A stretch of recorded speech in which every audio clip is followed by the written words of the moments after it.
Hello, brothers. Well, the next couple of weeks I'm going to be traveling, be in Myanmar, and then actually in Davao the week after that. So won't be able to have class live, but I thought I would at least record this next session so that you could have this another example. We'll be looking at the imagery and poetic devices in this particular session. So let me pull up the notes here. So this is actually session 3. We're going to review assignment 3.10 together, which is again the imagery and poetic devices for your assigned psalm, your assigned passage. And I want to look at, continue our study of Psalm 99 as the example for this particular assignment we've been going through. We've been looking at the poetic analysis. Again, for the Psalms, you don't need to do the first 3 steps. You don't have to do the whole book of Psalms. Just focus on your text. You can jump right to step 4. When you do your Proverbs passage, though, you will need to do the first 3 steps for the book of Proverbs. But for your Psalm, you don't. So on the poetic analysis step, we did the read and observe the poem, and we looked at, again, Psalm 99 as the example. And then we did the setting and structure of the poem.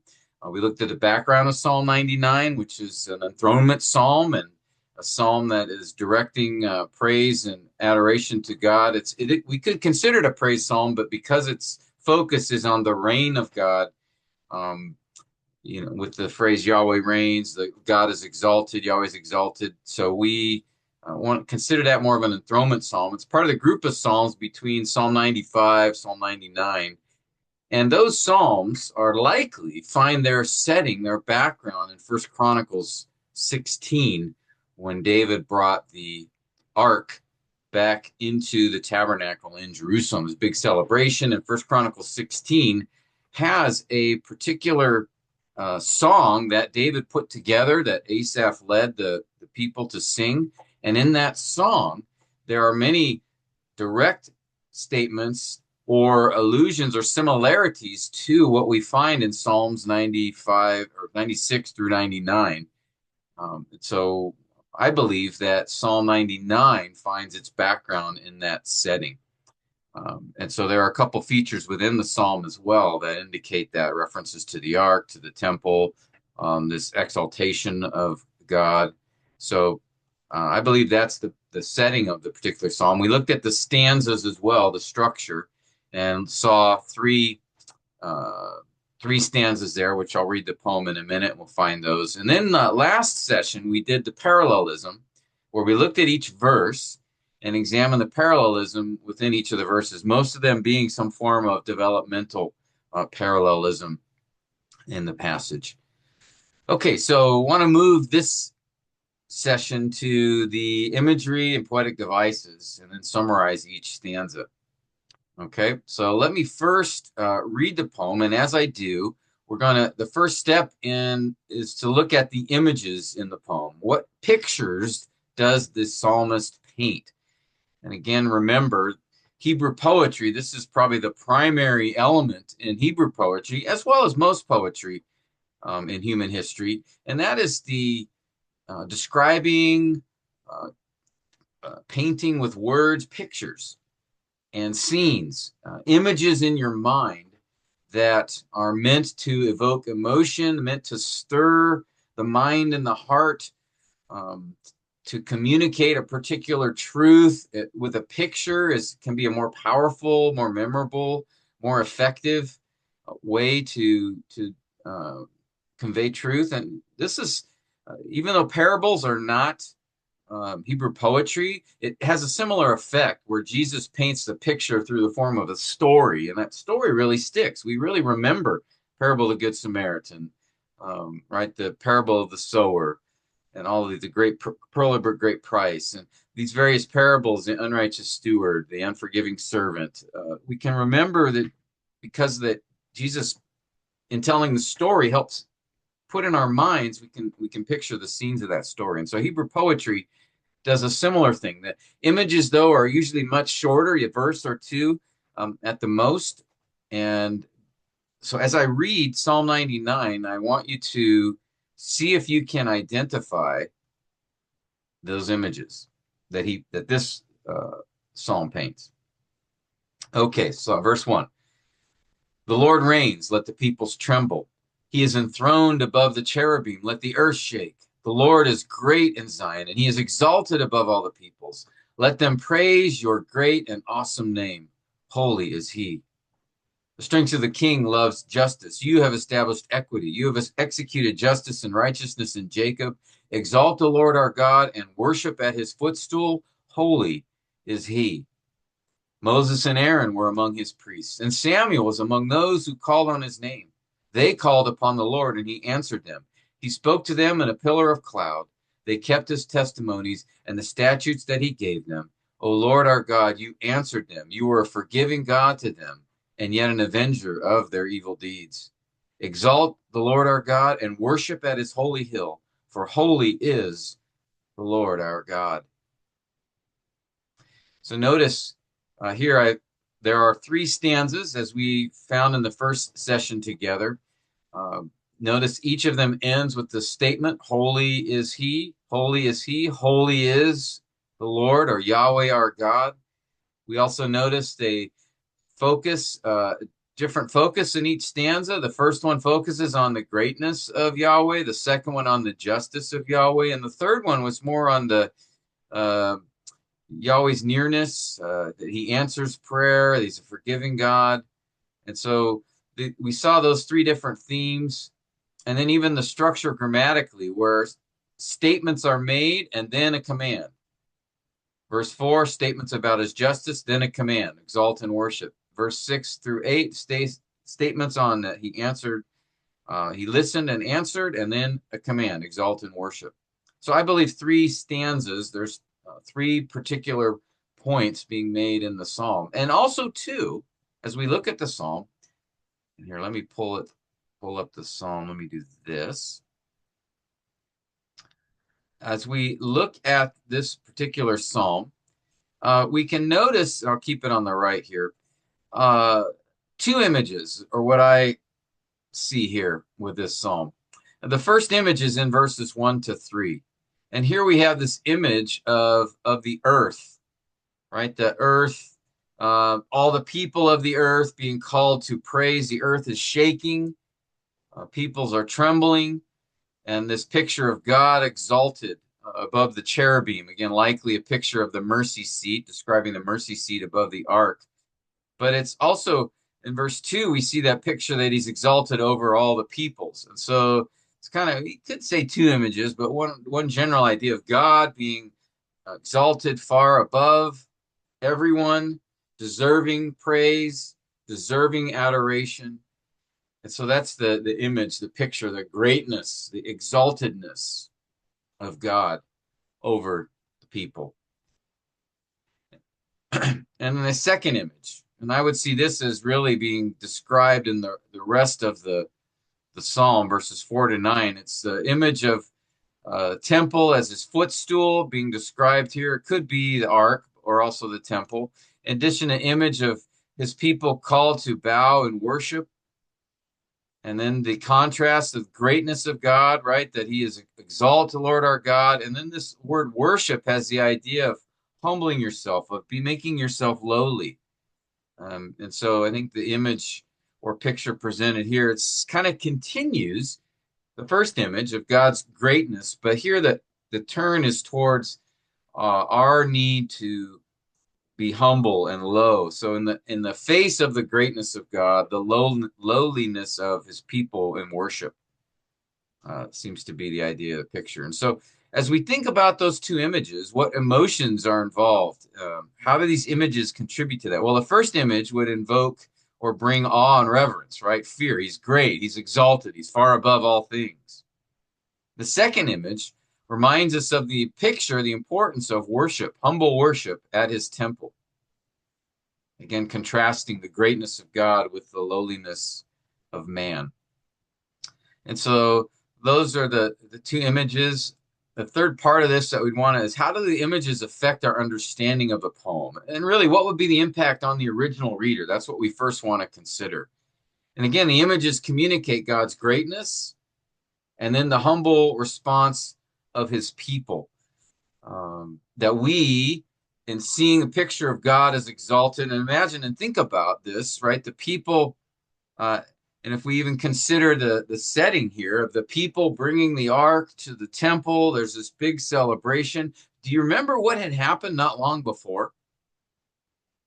We find this in Samuel, Second Samuel. I'm trying to remember the the exact location. Let me look it up quickly. All right, give me a moment to identify. Let's see, First Chronicles 15. Uh, okay, I'm trying to find the references to it in Samuel.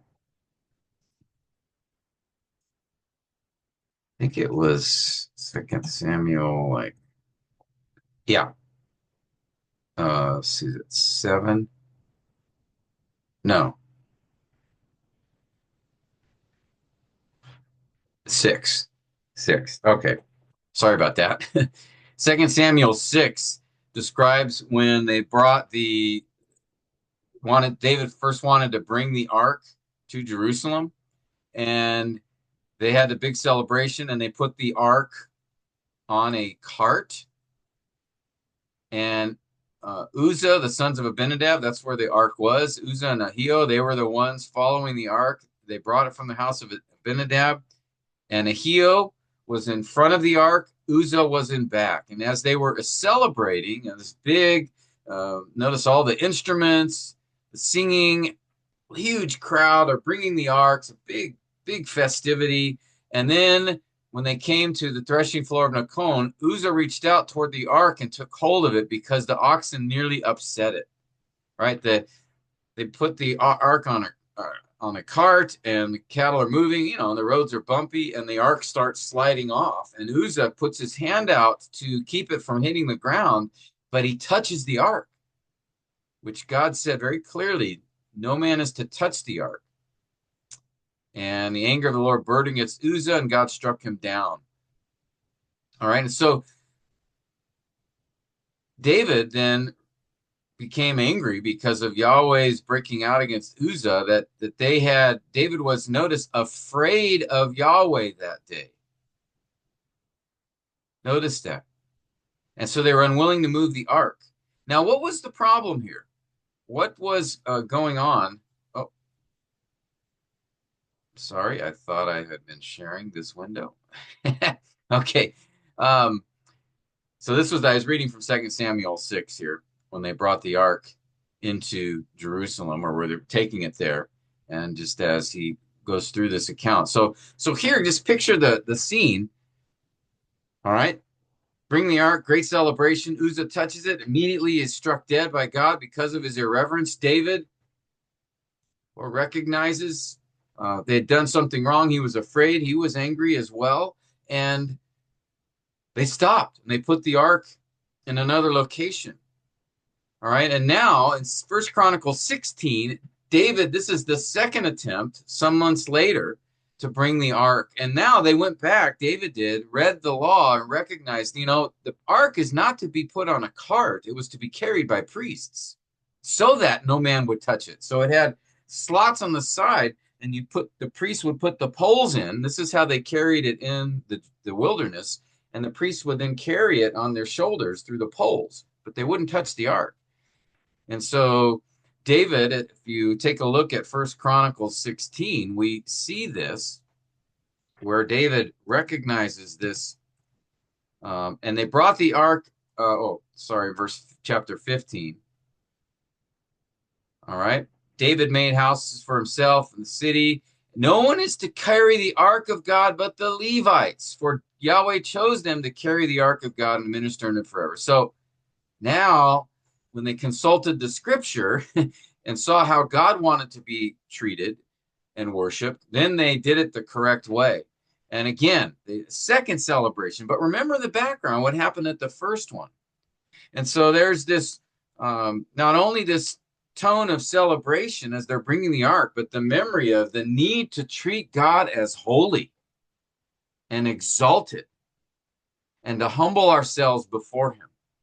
Okay, so we want to, as best we can, try to put ourselves in the setting of the original audience. And to remember, as they first sung this song in 1 Chronicles 16, or one similar to it, elements of Psalm 99 in it, this would be in their memories just a few months earlier when they had that event that took place during the previous celebration. And so there's this sense of joy in bringing the ark, but there's also a sense of reverence and caution and the need to recognize God is exalted. Okay, so as you study your psalm, you want to try as best you can to put yourself in the setting and the images being described. How would those images have affected or impacted the original audience? And then we want to, as we study it and then later teach it, bring that into as we teach through the psalm. Hopefully that makes sense, but we want to the best we can. Sometimes we won't be able to perfectly do it. We cannot get into a time machine, travel back, and experience it ourselves. But we have enough with what God has given, the Spirit has given in His Word, and the illumination as we study diligently and dependently, that the Spirit illuminates and gives us understanding. And so prayerfully, as we go to the text and we look for other passages potentially that could also help us. In this case, 1 Chronicles 16, 2 Samuel 6. And try our best to put ourselves in that background and setting, and then we'll have the best opportunity to understand and appreciate what is being said in the psalm. So going back to this particular psalm, Psalm 99. So that's the idea here. So as you're doing the imagery, you want to describe the image, and then also describe its impact on the original audience based on how they would have understood that image. Okay? So that's your goal in this first step. Once you've done that, now we want to turn our attention towards the poetic devices that the psalmist uses, the poet uses. And here we want to identify first there. Remember, we had there's the general category of poetic devices. Those things used, those devices used, those literary techniques used in poetry. And we divided them into two groups. The first group are the figurative language, the figures of speech. Those poetic devices that are used that convey a non-literal expression. That it's, as you read the text, it's not meant literally, but it's a poetic device, a figure of speech used, a non-literal usage pointing to a literal idea, but expressed in a non-literal way. Like if you were to say, oh, how I love you as beyond the stars in the sky. Well, that would be infinite almost. So it's an expression, that's hyperbole, just expressing in a figurative way the literal truth that of the person's love, but and the love being great. And then so using a figure of speech in order to expand or emphasize that. All right. So we have one category is figures of speech or figurative language. And then the other category we just called other poetic devices. These are other ones used that they're not figurative, but they are specific to poetry, particularly Hebrew poetry. All right. So let's first consider the figures of speech. All right. And I'm not going to go through all of these. If you want to look at, let me see if I can pull this up. Look in the syllabus under, let me get the pages for you. We covered this in the first session in the in-class session together that week back in December. And the imagery, poetic devices, looks like it's on page 11, starting on page 11. If you want to go back into your notes, look at page 11, You start talking about imagery, poetic devices, all the way through, I think, like page 16. So here we covered the figurative language and describe what it is, and then the different kinds. And I'll just briefly remind you of these categories. In fact, let me pull them up on the right here as well. So we have comparison. This is probably the most common Hebrew figure of speech, and that is where we compare one thing to another. So simile would use the words like or as. Uh, Though your sins are like scarlet, they shall be as white as snow. Though they are red like crimson, they shall be like wool. So it's a comparison here, and it's using the word like or metaphor.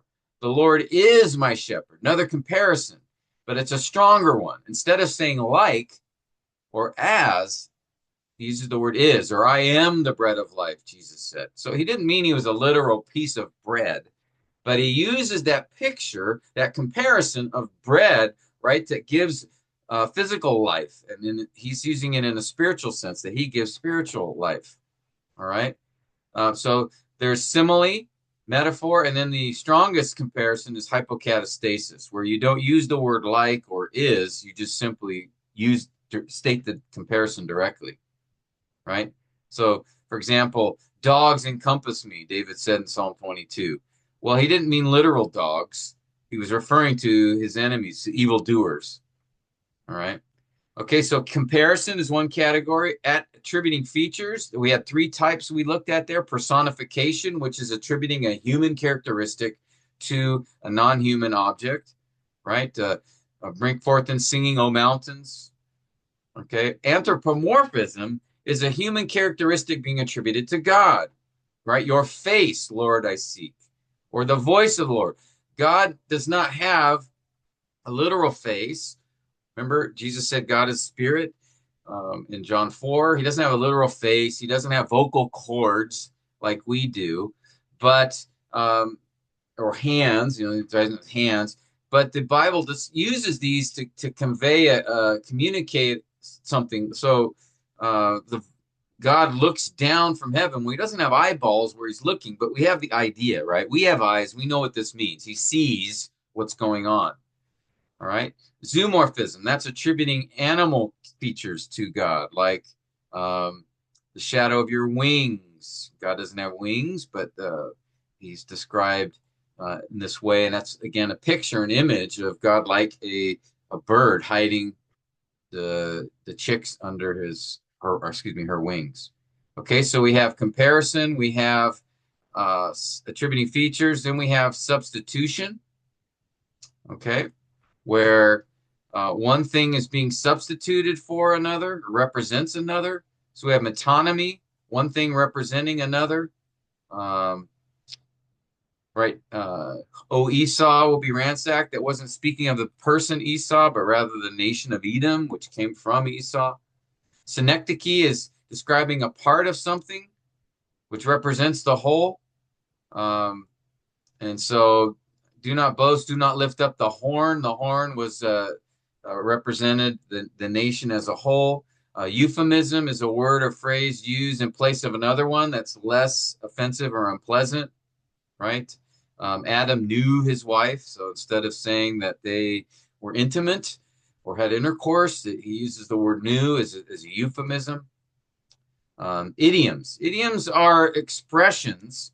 They're usually a few words, group of words that in the culture meant something different than what the literal definition of those words are.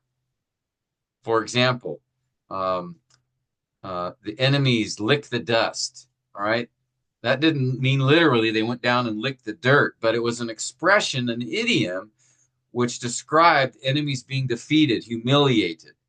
All right. So that's idiom. And there's a number of those that are used. Hyperbole is exaggeration for the sake of effect. Evils have encompassed me beyond number. Irony, right? It's the text is stating something which either the author didn't realize or it's opposite to what the author was saying. When Job told his friends, no doubt you are the people, wisdom will die with you, right? It sounds like he's saying they're very wise and they know everything, but really he meant the opposite. It's sarcastic. wordplay or puns, where and these are harder to see because if we don't know the original Hebrew or Greek, we might not be able to detect them. But sometimes in your translations, it'll show you. We looked at a big example in class in Micah with the city names, if you remember. So again, you can go to your notes in the syllabus and look that up. All right. Merism. That is expressing the totality of something by describing either the opposites or the extremes. So may he rule from sea to sea, from the river to the ends of the earth, or the rising of the sun to its setting, from east to the west, moon or heavens and earth. You know, these are kind of the extent in both extremes that emphasize the totality or completeness of something. All right.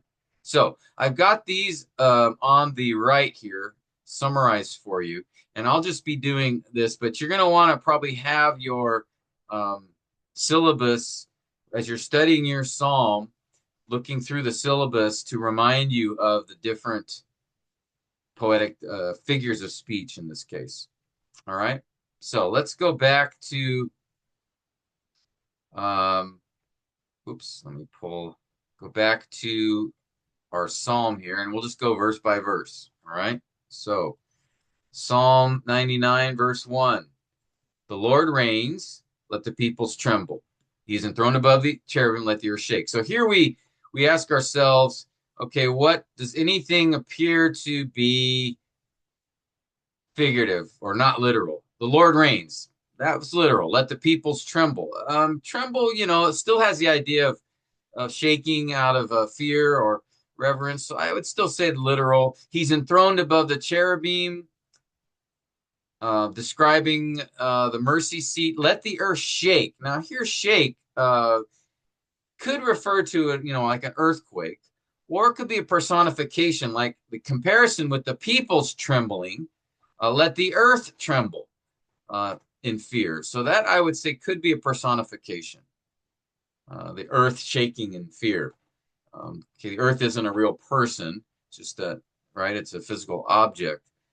But I would say that could be the idea being expressed here. Verse 2, the Lord is great in Zion. He's exalted above the peoples. Well, is that literal? The Lord is great in Zion? Yes. Now, Zion could represent the Temple Mount or Jerusalem. So some might call it a synecdoche. If you remember, a synecdoche is part of something that represents its whole. Now, or just Zion being as a reference. So this I would put, question mark if I call it a synecdoche, because they might understand. Zion could be understood as a Temple Mount or as the temple itself or the city of David. All right. Let them praise your great and awesome name. Holy is he. Let them praise. Well, he wasn't saying just praise the name of God, right? He's calling praise God. But here, name, it would be a synecdoche. It would be a part of God representing the whole, right? Name represents God here. And so I would call it a synecdoche. All right. We're not just praising the name, we're praising him, right? Holy is he. That would be a literal statement. Verse 4. The strength of the king loves justice. You've established equity. So the strength of the king, he doesn't just say the king loves justice. He said strength of the king, or the power, the might of the king. So strength isn't a person. I would call this a personification. All right. Probably being used just for emphasis. You have established equity. That's literal. You have executed justice and righteousness. That's literal. Now in Jacob here is not referring to the person Jacob, but the nation that came from Jacob, the nation of Israel. So we would call that a synecdoche. Now, some, if you want to get fancy with these poetic terms, eponymy is the technical. If you're into poetry, they would use that, but synecdoche is fine. Jacob is a single person that's part of the nation of Israel, but here he's being used to represent Israel as a whole. So the synecdoche, a part representing the whole. Okay. Verse 5, exalt the Lord our God, worship at his footstool. Okay. Now here, exalt the Lord our God, I would say that's literal command. Now worship at his footstool. Now God doesn't have a footstool that he puts his feet on, literally. I think here the footstool is probably in reference to the ark. And we talked about that way back in session 1 when we looked at how it was used in other texts. So I would call this metonymy. It's one thing representing another. The footstool wasn't part of the ark, so it's not synecdoche, but metonymy, where it's a separate object, but it refers to or represents another. All right, so here in this case, the footstool will be metonymy. Now, worship, some might call it an idiom because the word literally means to bow down or prostrate yourself. You know, we have the idea of worship where we're singing, we're giving attention to God, but here actually the word literally means bow down, put yourself on the ground. All right, so but it came to mean this is how we would exalt God. There's kind of an irony there, isn't it? I'm not saying irony in the sense of a poetic device here, but how we lift up God is by lowering ourselves. Right? The word exalt has the idea to lift up. The word worship, root meaning is to bow down. So we lift up as we bow down. It's kind of an interesting picture being described by those words there. But here I would call it perhaps an idiom. Metonymy could also be referenced, the footstool could be a reference to the temple, but I think it's probably the ark. And then irony or wordplay, and this I just mentioned. It's not really necessarily an irony because this is meant, there's a literal meaning here to exalt God, to worship, but I think in the words, there might be this idea of a wordplay there. Okay. Verse 6.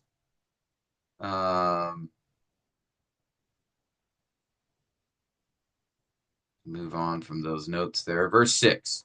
Moses and Aaron were among his priests.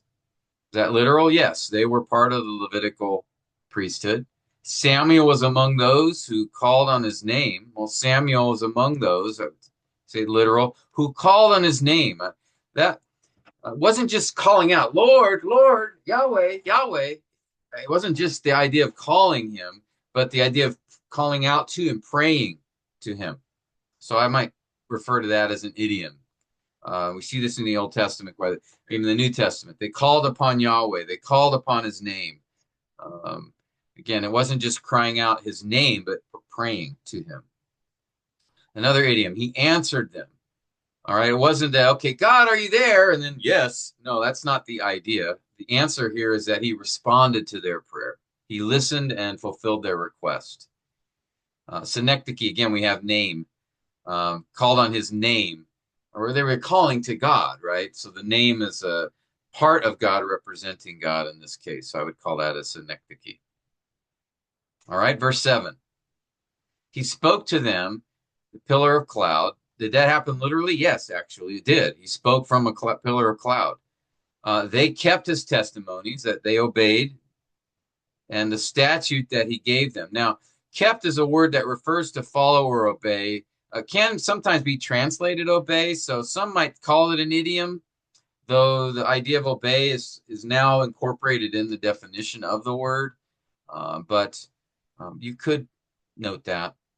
Verse 8, O Lord, you answered them. We already talked about that. The answer was that he responded to their prayer. He listened and fulfilled their request. You were forgiving God to them. That's literal. And an avenger of their evil deeds. He brought consequences for their sin. That's literal as well. Okay? To avenge means to bring consequences. And then we already did this. Exalt the Lord our God. That's literal. Worship at his holy hill. That's metonymy. Holy hill is a reference to the temple. It wasn't just the hill itself, but the temple on the hill. We already talked about worship as an idiom and then a potential irony in exalt and worship. Okay? So those are the figures of speech. Again, remember, all you do is just go line by line and just ask, does this seem to be a literal statement? And then if not, okay, what figure of speech, what figurative language is being used? And then you'll have the list there to consider the possible options. All right. Now, sometimes, like when we went through this example, it may not be obvious or clear or certain. Just put down if you think it looks like a poetic device, just note that. You could say possibly an irony here or something like that, um, if you're not sure, but just note it. All right. And then, by the way, I've noticed in the past, guys have in this step have used parallelism or written in parallelism, like synonymous parallelism, contrastive. We've already done that. These are figures of speech we're looking for. So what you're looking for is all of these poetic devices here. Okay. All right. You're not looking for parallelism. That was in the previous step. All right. So don't mix the two. This step, you're just looking for the figures of speech, which are these. Okay. All right. Now let's continue in looking at what comes next. All right, we've done the figures of speech. Now we want to turn our attention to the other poetic devices. Remember, there are several of them as well. And these poetic devices are not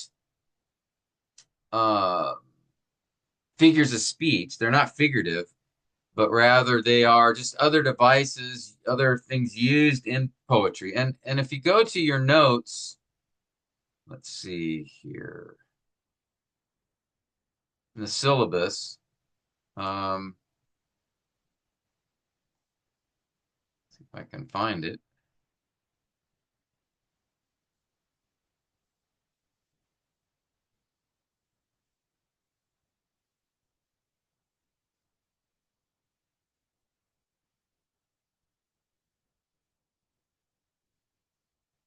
All right, here we go. In your syllabus, we started talking about the other poetic devices on, let's see, what page is this? 24. Okay. So pages 11 to 23 are the imagery and the figures of speech. Then starting on page 24 are the other poetic devices. All right. And again, we covered them in detail in class. I'll just remind you of them. There's the refrain, right? That's the phrase, or sometimes phrases that are repeated, like a refrain in a song. Psalm 36 that repeats that for his loving kindness is everlasting with each verse. We call that a refrain. Repetition would be words or phrases that are repeated. So Psalm 13, how long, oh Lord, how long, how long, how long. All right, repetition is probably the most common poetic device used that you'll see. And so it's often used for emphasis. A repetition could also be not just the same word or phrase repeated, but synonyms as well. So, for example, Psalm 51, we see a lot of repetition of synonyms for sin, iniquity, wickedness, transgression, evil. So he doesn't use the exact same word, but synonyms, but that's repetition. Or I think he repeated there as well the ideas of forgiveness, to be cleansed, to be washed. So he used some different synonyms to represent that as well. So it's the repetition, not just of a particular word, but it could also be the same idea in the psalm. Okay, so you want to look for that as well. Repetition, apostrophe. Now that's not the punctuation mark, but apostrophe refers to the direct address. So now, therefore, O kings, be warned. O rulers, depart from me, you workers of evil. Bless the Lord, O my soul. O foolish Galatians. So usually in the translation, it'll add the word O to emphasize this. So if you see that, O my soul, O Yahweh, then that's a direct address. It's used to personalize the psalm, right? If I were to just speak to a person and say you versus if I were to say, the name Bob, that's more personal, direct address. So instead of saying, can you get that book for me if I said, Bob, can you get that book for me? That's a little more direct and personal. Okay. So that's apostrophe. Interjection is exclamations. Behold, I was brought forth in iniquity. Woe is me. So these are words used for emphasis or emotion. Behold's a common one, has the idea of stop, look, pay attention. Rhetorical question. So it's a question that's asked where the answer is known. It's not expecting an answer, right? Who is like the Lord our God? Well, the answer is obvious. No one is. But it's a rhetorical question. How long, O Lord, will you forget me forever? All right. He's not waiting for an answer so much as he's expressing his emotion. He feels abandoned. So rhetorical question. So it's not just any question. Sometimes a question is asked seeking information, but a rhetorical question is one that is asked that the person's not expecting an answer or the answer is obvious. Sometimes we'll use this. So, we may have the question, be an example.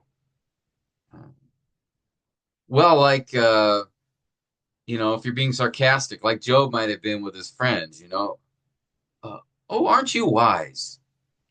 Right. Well, that's not seeking an answer. Really, the answer is no, if Job was saying it. So it'd be irony as well, but there's also he's asking a question where the answer is obvious, or he's not expecting an answer. The statement of the question itself is making a statement, is the idea. So that's rhetorical question. Then we have ellipsis. Remember, that's where a word or phrase is left out, but the idea is still there. The earth is the Lord's and all it contains, the world and those who dwell in it. Well, the world, what? The world is the Lord's. So that is the Lord's was left out of the second line, again, for the sake of brevity, of shortness, like Hebrew poetry. So just keep an eye, look for that. Often when you do parallelism, you'll notice that when words or phrases are left out, but they're still assumed to be there. And then inclusio. Inclusio is similar to refrain, where you see the same phrase or a couple of statements that are made repeated, but the difference is a refrain usually comes at the end of a stanza. Inclusio it comes at the beginning and the end of a section. So in Psalm 8, it begins with the exact same statement. O Lord, our Lord, how majestic is your name in all the earth. It begins and ends that way. Or we looked at an example in class in Psalm 67. Let the peoples praise you, O God. Let all the peoples praise you. And we saw it in verse 3 and 5 and realized it wasn't a refrain. It was actually bracketing verses 3 to 5. Okay? In that case. So there's refrains more common, but you will see some inclusio. We also saw it in the example in class in Psalm 128. Bless the Lord, or how blessed are all those who fear the Lord, who walk in his ways. And then verse 4, it said, how blessed is everyone who fears the Lord. So that bracketed verses 1 and 4. All right, so look for inclusio. And then Selah. Remember, Selah, as we find it in the Psalms, it's a specific characteristic of Psalms. And it really is not translated and not to be read out loud because it's believed to have been an expression of an instruction to pause either in the singing or in the music. And so when you see Salah there in the text, don't read it, just pause and in your reading. So for example, here we have, O sons of men, how long will my honor become a reproach? How long will you love what is worthless and aim at deception?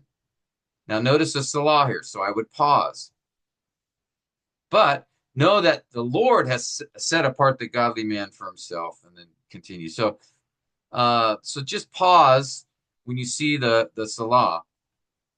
All right, but that is a poetic device. Sometimes it can be used to separate stanzas.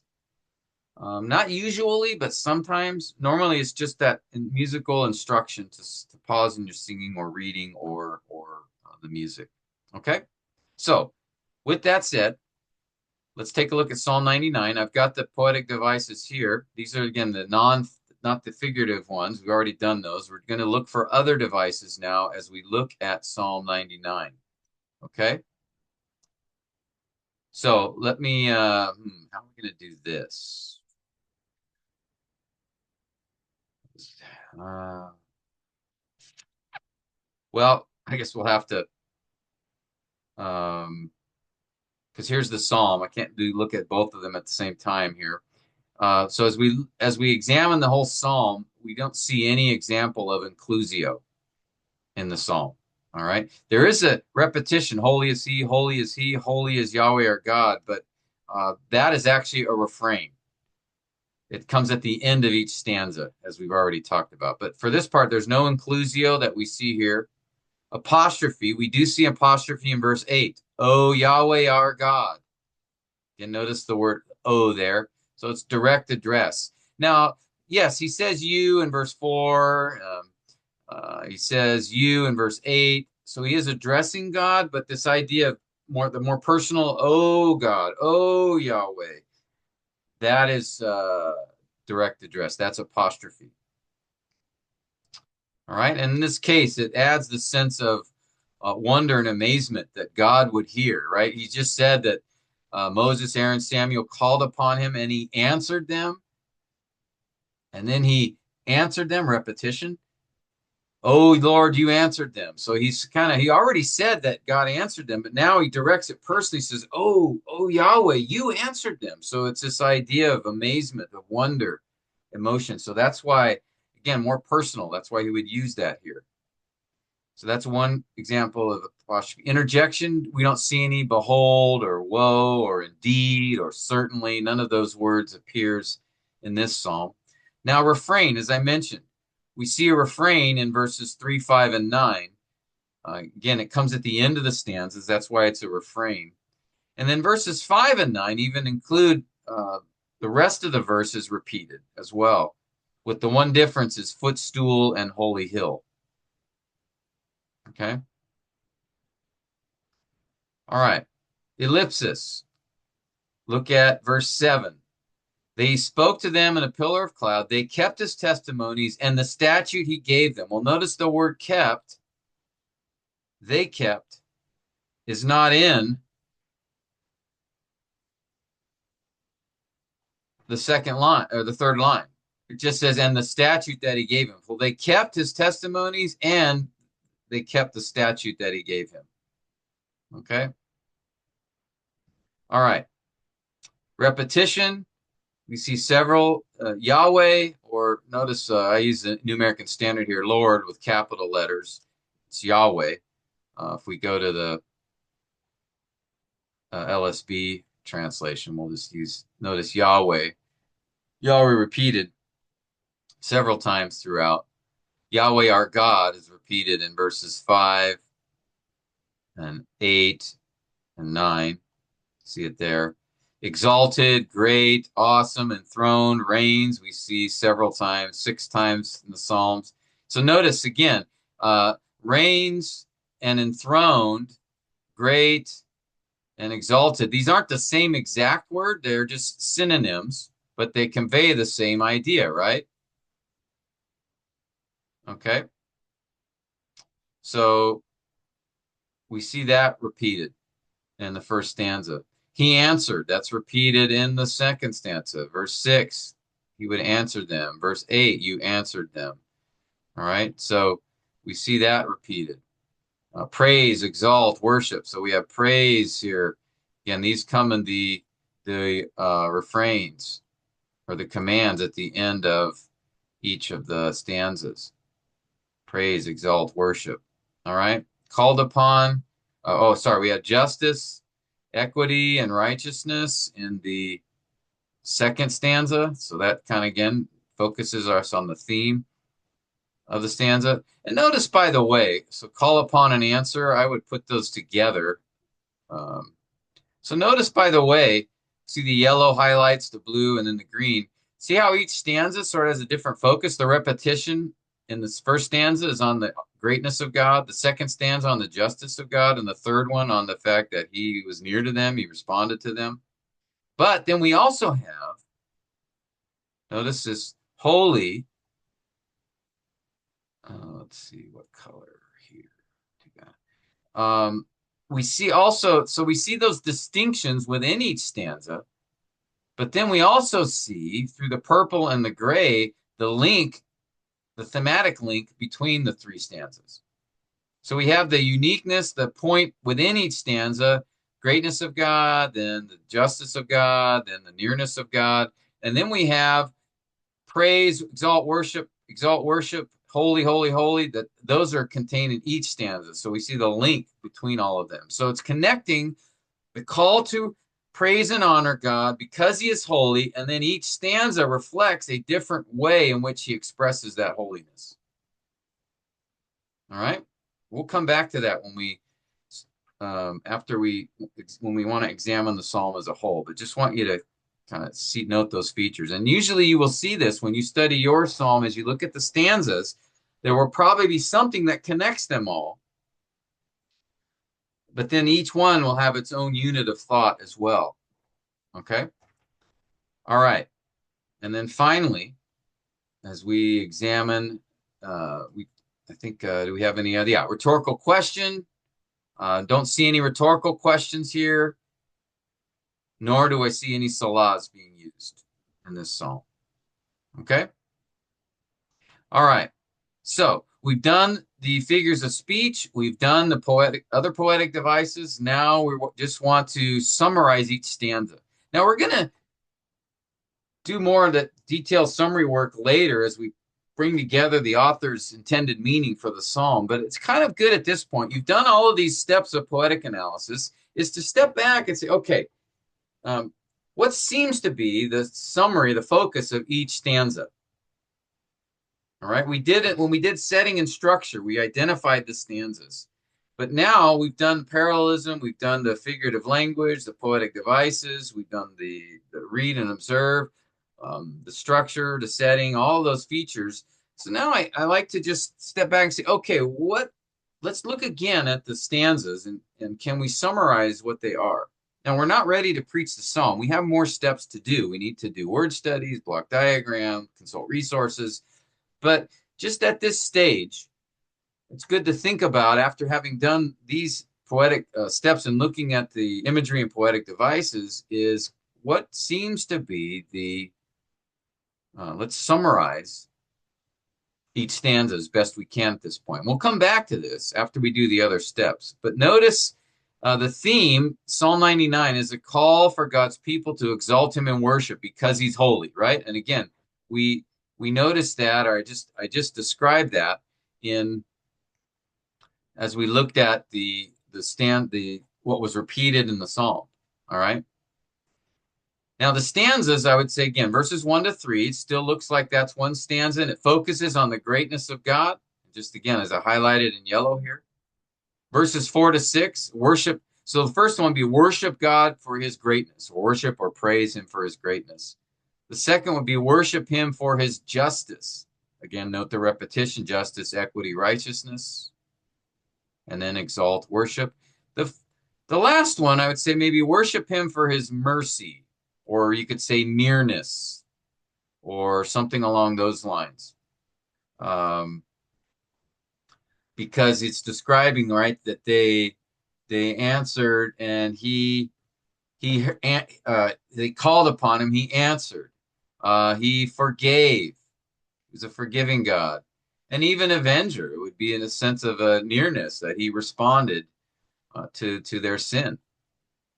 All right, so something along these lines. Okay. Now, again, we're not ready to preach the psalm, but this is just kind of at this stage of our study. That's what we're looking at. Okay, and that's kind of what the idea is. Just it's an interim summary, and to collect things together, collect your thoughts together, see where we're at. All right, and then that could be further refined or even changed as we move forward in the remaining steps that we have. And those steps, by the way, if we go back to, let's go back to the first, the summary here of the steps, right? So if we go back to here, once we've done poetic analysis, notice the diagram, and this actually, sorry, this should be poem here, but we need to diagram the poem, not the key statements. We're going to diagram the whole poem, make observations of the poem, study the significant words, consult resources, and then state the exegetical idea, right? That again is our goal. But these steps, 5 through 8, we've already done twice, right? You did it for the epistle, you did them for the narrative. We're going to do it again for the poems, for Psalms in this case, for the poetic genre. All right. So these is not going to be anything new to learn. The new stuff to learn was the step 4, the poetic devices. All right. So the rest of it will be the same. Now with diagramming, well, with textual observations, word studies, resources, that's exactly the same. Diagramming will be a little different in that the connector words aren't always given in the poems because they're trying to be short. So we have to take that into account, and I'll show you that next session that we have together. And along those lines, since I'll be out for the next couple weeks, we won't be getting together until February, the first week of February, February 7th. Okay. So our next time together will be, Lord willing, in person, February 7th.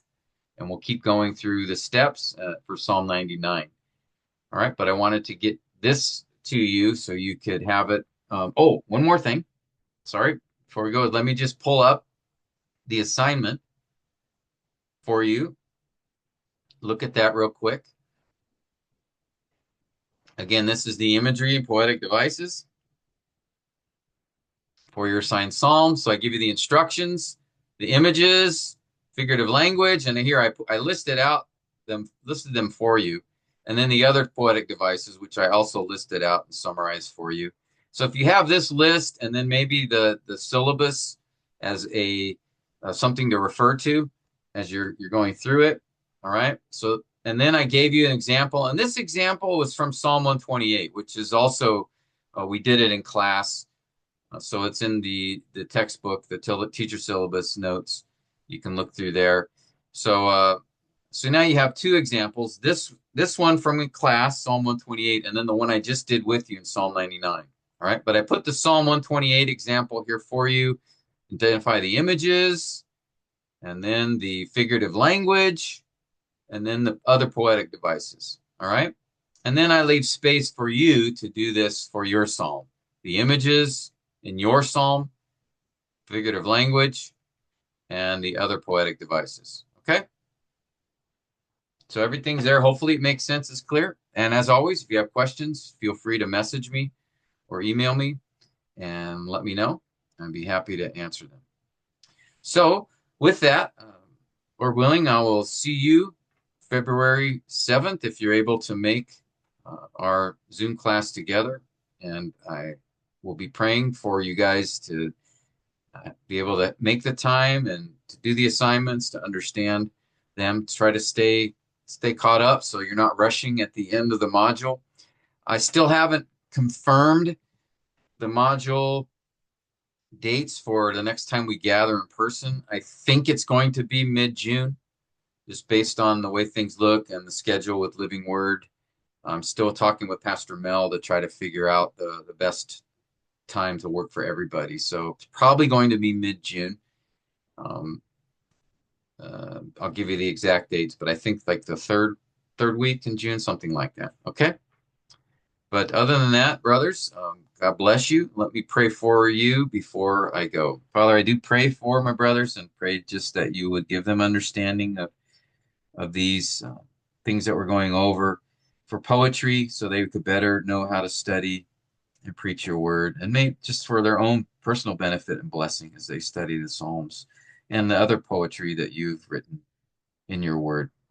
Thank you so much for your goodness to us and that you do answer us when we call upon you. Help us, Lord, enable us, remind us to exalt and worship you and praise you, for you deserve it. You are great. You are holy. We pray these things for Christ's glory. Amen. Amen, brothers. God bless you.